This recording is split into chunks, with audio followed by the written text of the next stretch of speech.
The bus pulled up with a screech, and thunder threatened rain from the night air up above.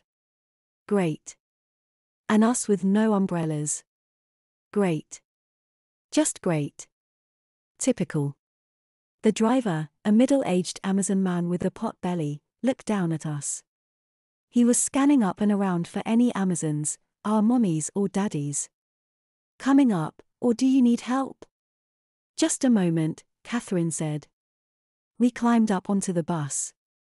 Not an easy feat, but one we were practiced at. It was something we'd worked out in college. I'd cup my hands and boost Catherine up a step. Then she'd bend over and help yank me up. Rinse and repeat for 3 easy steps.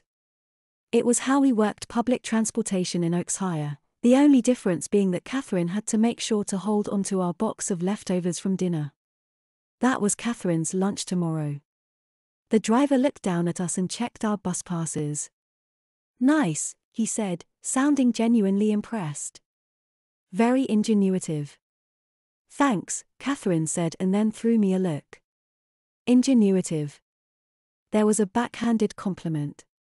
Littles didn't make it to our age in this part of the world without learning a few tricks to adapt.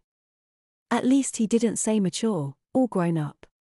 The bus was relatively empty, only a few Amazons and a couple of tweeners sitting in the middle back. Still, Catherine and I stayed standing near the front, grabbing onto a vertical pole for balance. Sitting littles were sitting ducks. I had to pee, badly, and was starting to fidget. That's what it was called when Amazons did it anyways. It was the potty dance when littles were discomforted by a full bladder.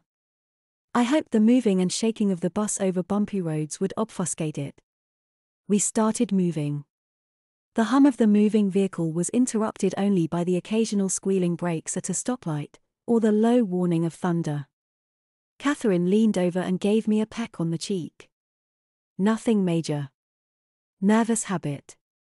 What do you think she did? She asked me in a quiet voice. Who? I asked. That lady in the restaurant, Catherine said. How do you think she got taken? I wanted to say who. I wanted to play dumb. But I knew who my wife was talking about. It hadn't even been 10 minutes. She was a realtor, I said. Probably got snatched showing the wrong couple a house. Yeah, Catherine whispered. Was probably trying to look cute or something to sell the house. Ended up getting sold herself. I blanched and drew back. Threw Catherine a look. Yikes! I hissed. Victim blame, much.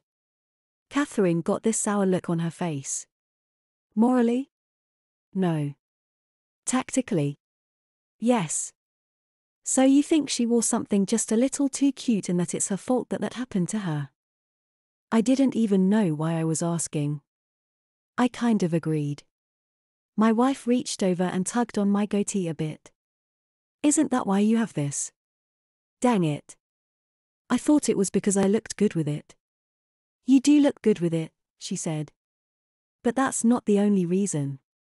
I gave up. You know me too well, my love. We kissed each other again. Just a little peck. Just enough to remind ourselves, and any giants watching, that we were two littles who were madly in love, and not constantly in danger of being adopted.